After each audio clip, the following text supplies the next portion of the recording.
Good morning, everybody. I am Marina Parkin of Koontz and Parkin CPAs. It is Tuesday, November 30th. Hopefully everybody had a nice Thanksgiving break. We took a little bit of a little well-deserved break last week, and now we're kind of going with our last push for the rest of the year. So today I wanted to bring you our wonderful John Seiffer again. John is our business coach extraordinaire. He has helped us a lot and a lot of other clients. And John and I just finished doing a series of financial statement and the F word for the business owner. So I encourage all of you guys to listen to the recordings from the past few sessions. Today we are kind of turning it around a little bit, and we decided to look at the big book of wisdom, which is how is everything, all of that know-how and all of that knowledge and all the processes and everything, how is all of that stored and remembered and is working in any given business. So John is going to chat a little bit about that, and we can bring some real life experiences from our own business life, and John has plenty of experience from his clients. So without further ado, John, here you go. Thank you. All right. Well, thank you very much. Is the screen sharing on? Yep. Okay. So, when you have employees that have lots of experience and lots of wisdom, you think that's a good thing, and it actually is, but it can also be a trap. I had a company for 23 years that I owned and ran, and I lived 1,500 miles away from it. And in this session, I'm going to share with you the most important tool I used to make that work. So strap in and let's get started. As I said, when you have employees that have wisdom in their heads, it's like a restaurant with a really great chef who doesn't use a recipe. And the problem is that insight is trapped. And this is why it's a problem. It's actually four problems. First is that wisdom is inaccessible to other people. So this poor guy can't even take a vacation. It's hard to improve your process when there's only one person that knows it really well. The third one is you can't promote somebody if they can't be replaced. If they're the only one that's good at their current job, they're kind of stuck. So if this was your chef and he didn't have a recipe book, you couldn't open a second restaurant. And then the fourth one is it's hard to hire people if you need them to come and bring that wisdom in their heads already. In fact, that's the thing that my clients talk to me the most about, is hiring people with good experience. The good news is there's a single solution that can help with all of these problems. And I jokingly call it the big book of wisdom because nobody really uses books anymore. It's a digital depository of wisdom. But before we get into how to do it, I want to make a slight shift in your thinking. We tend to think of people in our companies as having a job. But did you ever feel like this? That's because even though people only have one job, most of us perform many different functions. And in order to capture that wisdom, we need to separate out the functions and capture each one separately. So let's look at what a function really is. It has four parts. Let's use the payroll function as an example. The trigger for payroll is usually a date, like every other Thursday or whatever day you have, you do payroll on. And then the input is people's hours and rates and timesheets and all that kind of stuff. And that goes to the payroll company and they do the transformation. They do all the calculations. And then the output is the money that goes into people's bank accounts, the reports that go to management, the forms that go to the tax people. And so each function has those four parts. The trigger, like I said, for payroll is a date. Trigger for other functions could be the customer sends a purchase order. For others, it could be inventory level gets to a certain point. So there are different triggers, but they all have one, and then those four parts of each function. And the output of each function is what's important. That's why you hire somebody to do it.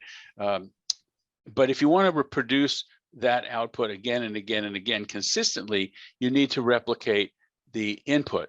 You need to replicate the transformation pieces. That's where the wisdom is.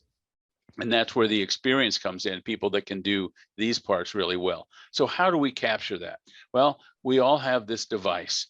And the simplest way is to have people record what they're doing. And then if they record their voice, you can transcribe that into a document, but often it makes more sense to video them. And you can video them making the food or making the widgets or doing whatever it is they're doing and talking about it at the same time. And your phone works great for these. This is not studio production quality, but even today phones are pretty good at that. For work that happens on a screen, there's another tool. You've probably seen these videos, like maybe this one, where you have something going on the screen and somebody's face in the corner. Those are captured with what's called screen capture software. You can grab the screen or the webcam or both. You can get sounds from the microphone, sounds from the computer, and some of them can even do basic editing. There's two softwares that I know of that do this. One is called Screencast-O-Matic, which is a weird name, but that's my favorite. And Loom is also very popular, and there's some others, but these two are pretty cheap. So once you've captured this information, where do you put it? What do you do with it? Well, you need to come up with a platform. It has to be someplace that everyone has access to and that everyone can find it.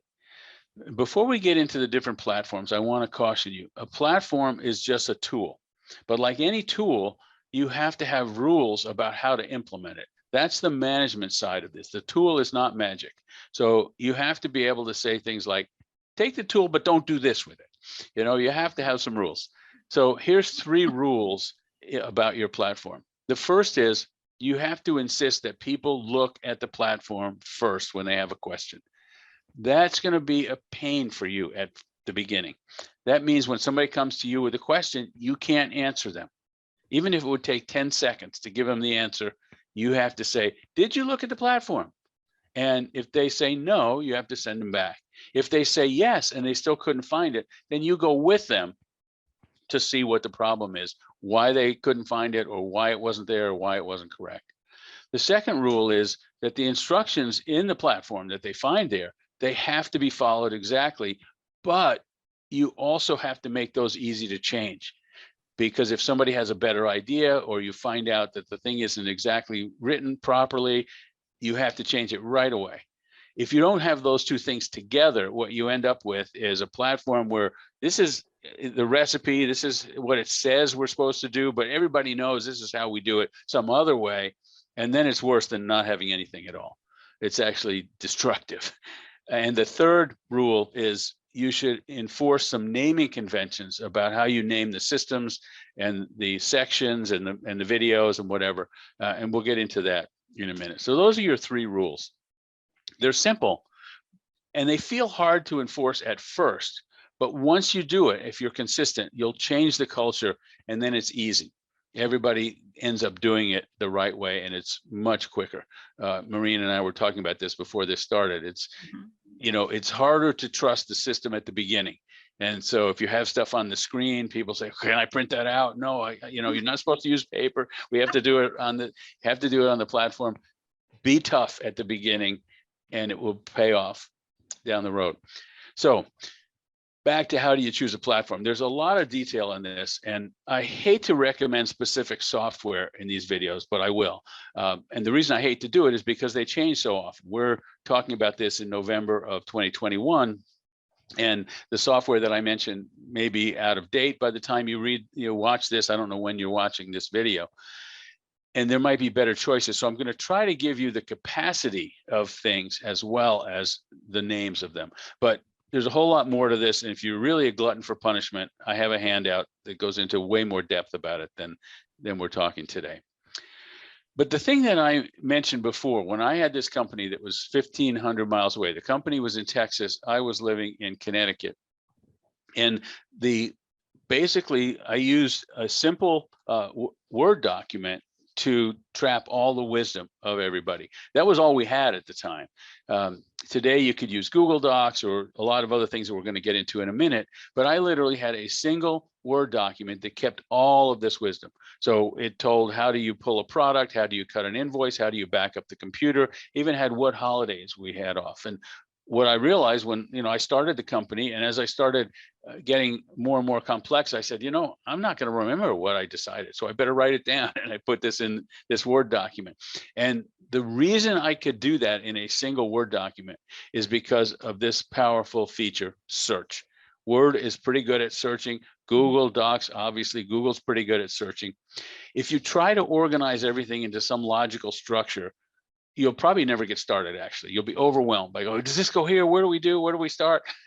Even if you do, one person's logic is another person's WTF, mate. Why is that there? That doesn't make any sense. So I suggest you just use a platform with good search and just start tossing stuff in. And there'll be two things that you need to do to make search work. And these are also management rules. It has nothing to do with the tool. The first is use lots of synonyms. Try to think about the way you're going to look for something, not just when you're making it or naming it.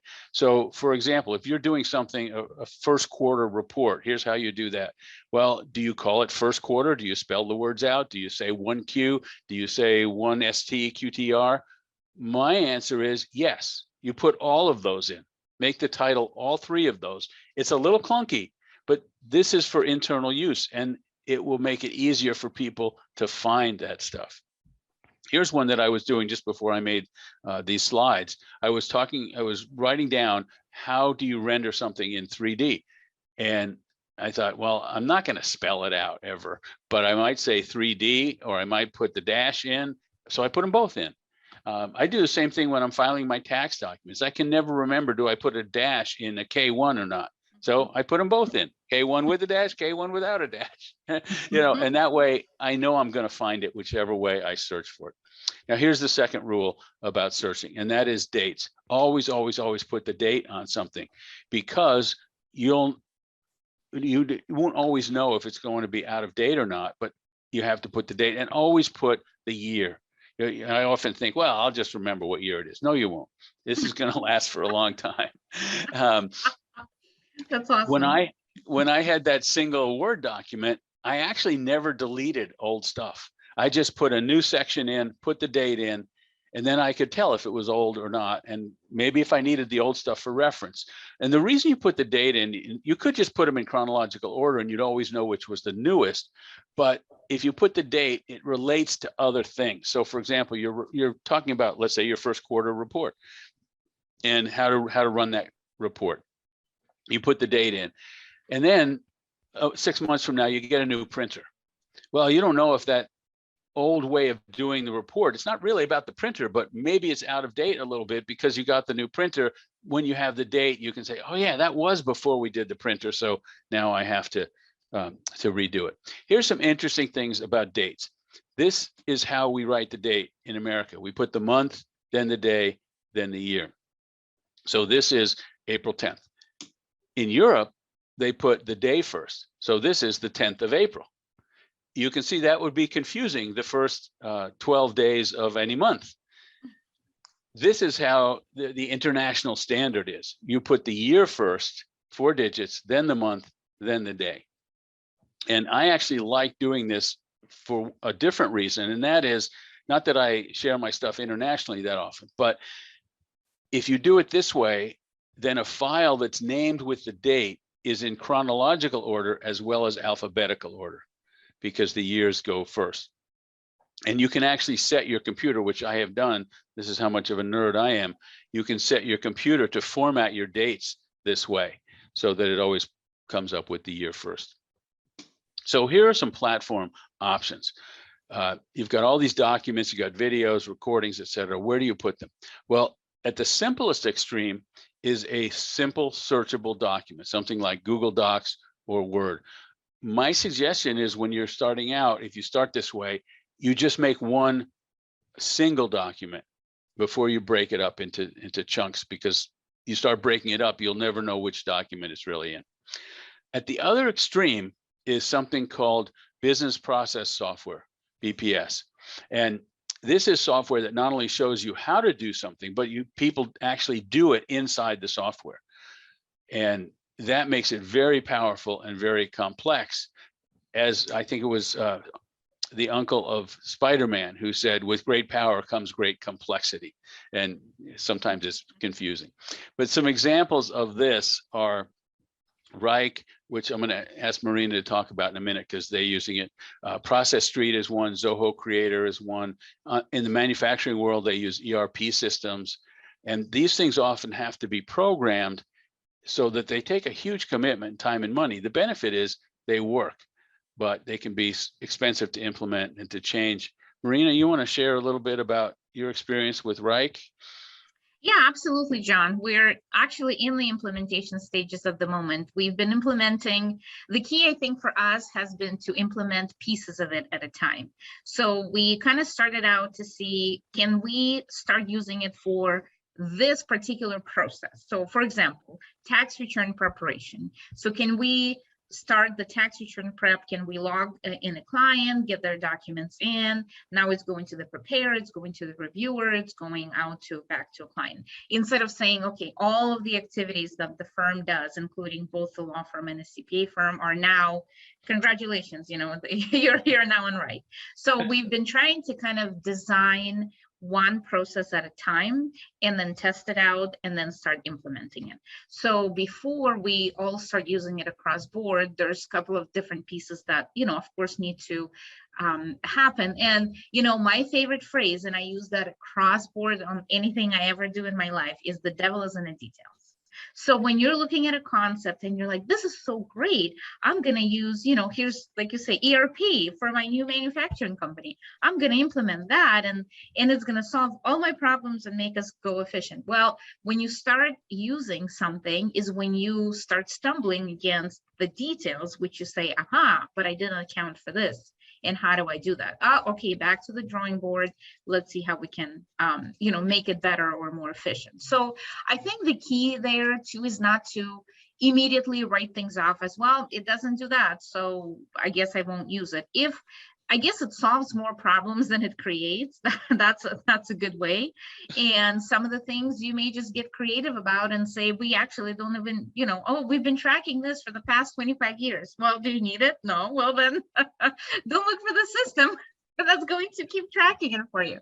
So yeah. I think you kind of, with a lot of these things, how we started too, is we wrote down all our processes on all of the things that we do in really a Word document. So for example, for the tax return preparation, we went through and we kind of designed the steps and wrote them out. And we said, okay, the administrative person's roles is this and this. The preparer role is this, the reviewer role, you know, the administrator role is that. So we kind of knew what everybody was doing. And then it was kind of a matter of putting them in logical order and designing them in Reich. But I think that when we started writing it down is when we started stumbling into the details to say, okay, well, you know, so, you know, Eileen is touching this document 3 times before it even goes to the preparer. Well, before we even put anything in Reich, let's actually redesign the process itself before we have any system tracking it. So it was a lot of it, a little bit back and forth.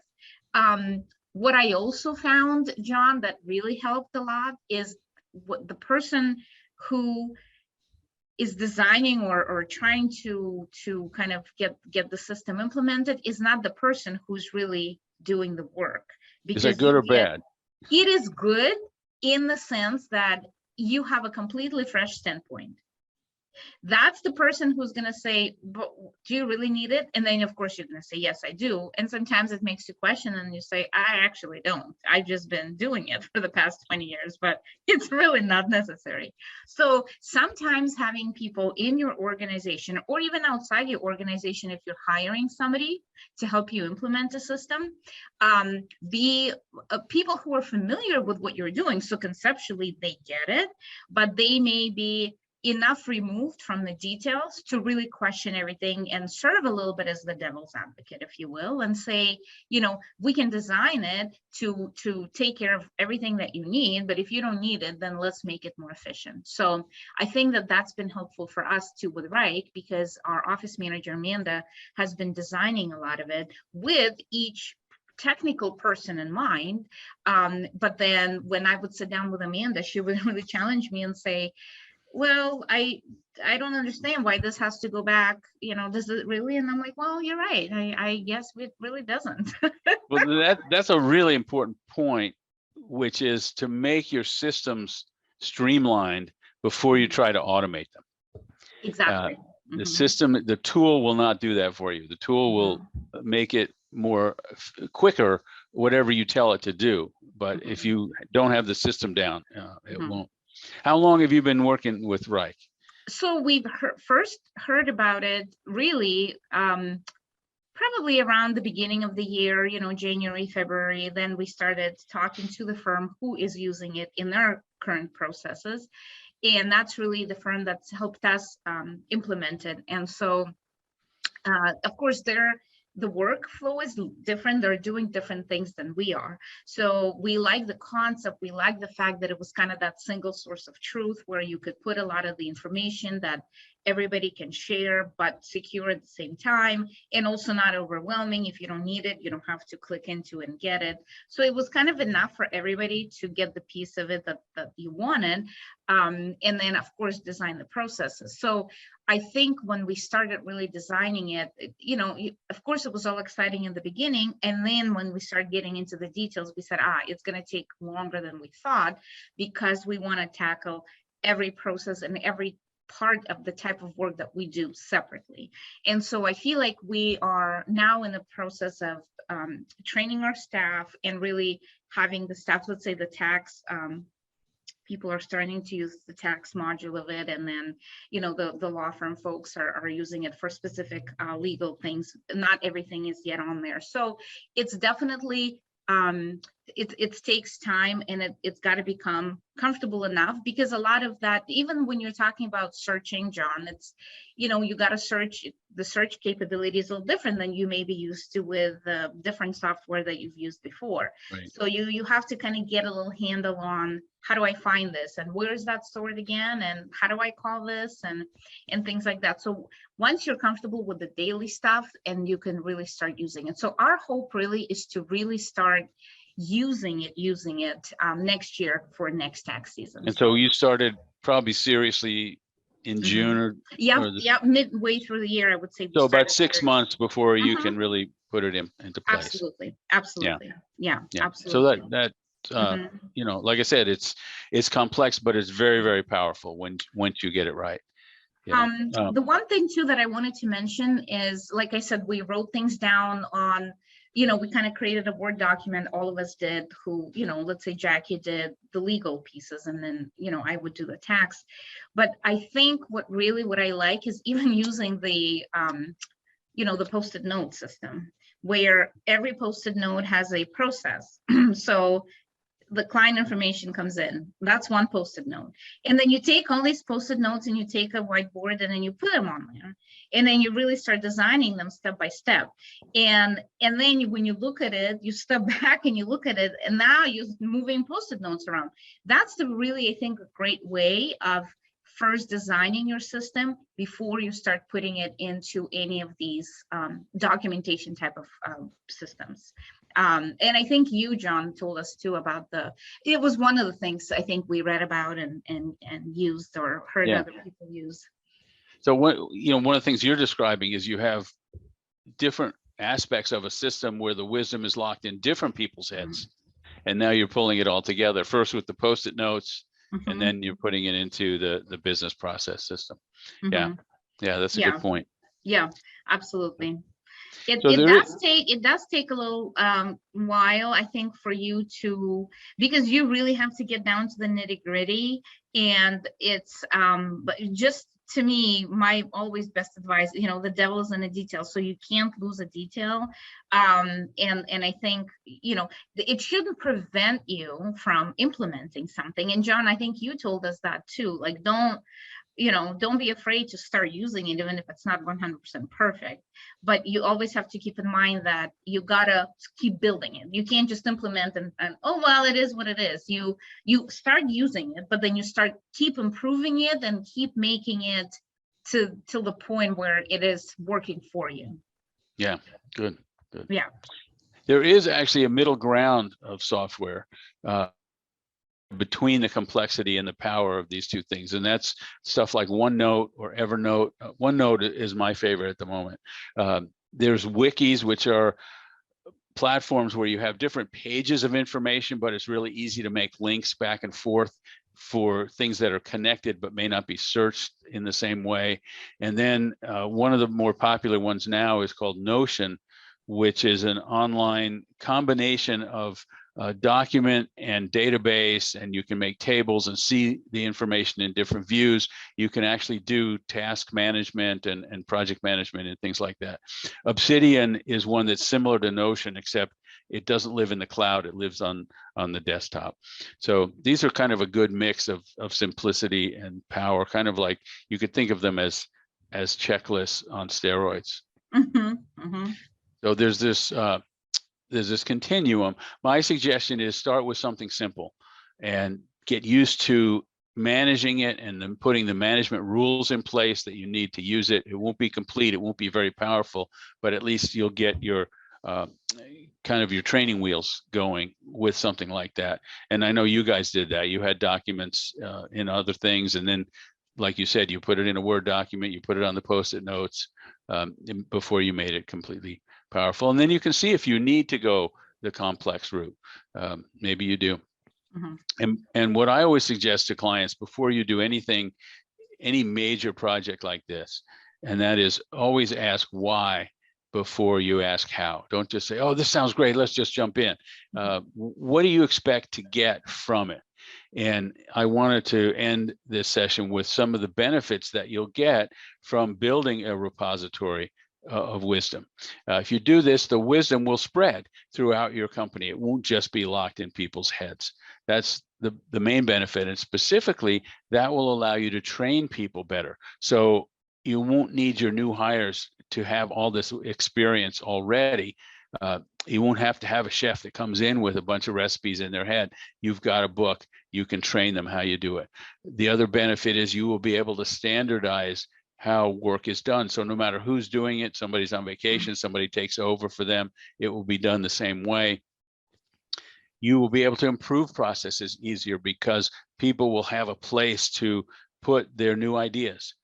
You can say, wait a minute, I think we should do it this way. Let's try that. Let's improve it. And it's not just, oh yeah, one person's doing it better. It's now, this is the standard way that everybody's doing it, and it gets better and better each time. And then the most important one perhaps is that you can grow your company, because now you've got a recipe book and you can open more and more restaurants because everybody's using the same recipes. So I hope you got something out of this. If you would like the handout or you'd like a copy of this deck, email me, john@ceobootcamp.com. I know Marina's going to be putting the video up on their website. And if you need some consulting about how to customize this for your company, email me and I'll see if we can help.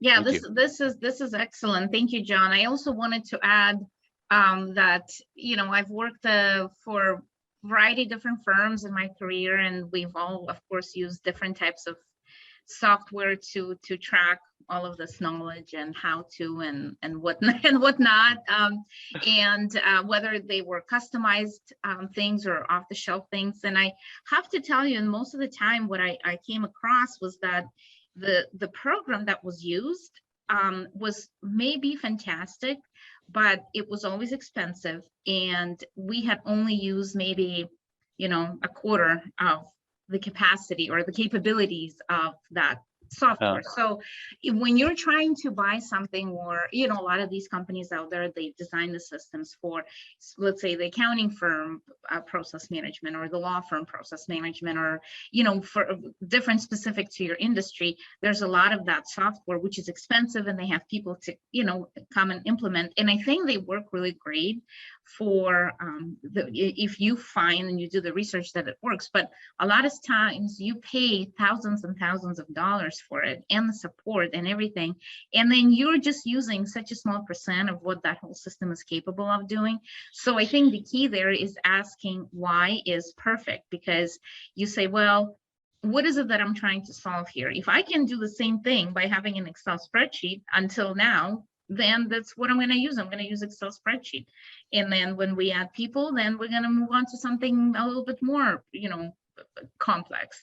And then when we add even more people in another location, then we're gonna put it right. Or, you know, I think it's, you kind of design, you grow, but you always have to say, do I really need it? Like, what is it that's gonna help me solve my sort of problem right now? You don't want to right away jump into something that is going to be way too expensive that you cannot afford, thinking you're going to grow, which you will, of course, but you do want to jump high, but you don't want to overkill, right, John? Does that make sense? Yeah. So with Reich, for example, Mhm. once you have it going and you're out of the development phase, so Mhm. let's say into the first quarter of next year, Mhm. do you feel like you will be able to make changes in-house, or will you have to bring in a Reich expert to make those changes? I think we probably will be able to make changes in-house based on how well the admin side of our business is already involved in it. They understand how it works. They understand where to tweak things. They understand how to write a new, process in. I think in terms of the support, you of course want to have somebody who's the right professional or specialist to call on, maybe for even technical support, or, oh, I'm trying to do this and for some reason it's not saving. But I think in terms of the big picture and how it works, we probably have enough people now that understand it inside and out really, really well to be able to say, hey, as we need to tweak certain things, we can do it in-house. So that's the other very important thing. You don't need to call on somebody every time you want to change something. put a change, right? Exactly. Because all of that gets costly, and all of that is, and it's not convenient. It slows you down. So I think the inconvenience is really one of the bigger costs, because so it costs you some money to change it, but if you have to call that person and then schedule them, it could be 3-4 days a week before they get the new process implemented, and that's really you'll end up going, it's not worth it. And then your document gets farther and farther away from how the thing works in the real world. And that's something you never want to do. Yeah, absolutely. So we're excited about it. I've, like I said, I've been part of implementations of different things over the course of my career. I really am looking forward to having this system in-house that I think is going to bring together and simplify a lot of the processes we do and share knowledge between different sides of our practice. So that's exciting. So I'm sure I will report on that next year, John. We can discuss what's going on and make sure that it works. But even in the meantime, the way we've had it is we created a special drive in our network, and then everybody was in charge of designing the things or putting down on paper the things that they were doing. So for example, any sample letters or documents we've put in there. So you may have sample IRS letters or sample letters to a client about a specific topic. They were in there. Any administrative forms were in there, and that's also a big part of our system. And every time you want to write a letter to Florida Department of Revenue, you're not reinventing the wheel. There's a sample verbiage already in there. So that already has been kind of, as we go, we've designed, and so it's off somebody's desk and it's in our network. So I feel like we've been on that path already for a while. So hopefully. And then when somebody writes those letters, obviously they'll take the template and they'll maybe add some specifics for that particular client. Are those client letters now saved in the same system? Exactly. Yes. Yep. So we can use that system to kind of point to the actual document and say, if you want a sample letter, it kind of points to it and you can click and it takes you into that document. So cool. Single source of truth. That's what we're going after here. That's a great bumper sticker there. Single source of truth. That's a great way of thinking about it. Well, John, thank you so much. I really appreciate all of your knowledge and wisdom that you have shared with us over the years, and particularly on these webinar series. So I'm sure we will be back next year, likely with some more interesting coaching kind of stuff. Yeah. We will be back next Tuesday. Joanne will be talking with one of our attorney contacts, Whitney Harper, on the importance of corporate documents. So this is the end of the year. It's definitely time to start looking under the hood and tying things down before you get too busy with closing the year end and getting ready for the corporate taxes and stuff like that. So this is a good time to take inventory and get your corporate documents in order. So Joanne and Whitney are going to be chatting about that next Tuesday. Other than that, all our webinars are recorded, posted on our websites, KoontZassociates.com, KoontzandParkin.com. Thank you so much, John, and thank you everybody for attending, and we will see you next week. All right. My pleasure. Thanks. Bye. Bye-bye.